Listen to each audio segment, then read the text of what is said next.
আগের যুগে রাজ রানীরও তত সুখ ছিল না, ওর বউয়ের যত সুখ এখন মাশাআল্লাহ।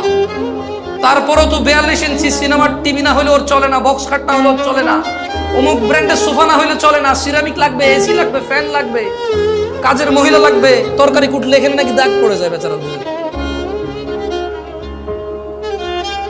তারপরে আবার মা এই বাসায় থাকতে হবে কেন?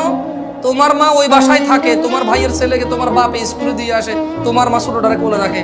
আমাদের এখানে থাকলে তো আমাদের গুলো একটু রাখতে পারে। তাহলে মা লাগবে কেন? বাচ্চা কোলে যাওয়ার জন্য।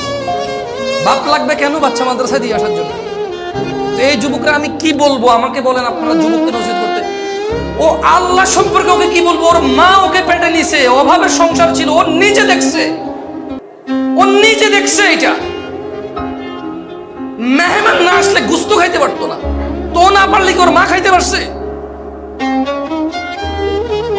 ও নিজে দেখছে অভাব, ও দেখছে ওর মা ওর বাপের মায়ের চোটে এই ঘর ফালাইয়া 2 ঘর দৌড়ায় যায়, আরেক ঘরে যায় ঢুকছে, ওর বাপ ওখান থেকে দৌড়া নিয়ে আসা ওর মায়ের আবার মারছে। ও দেখছে এই কষ্ট।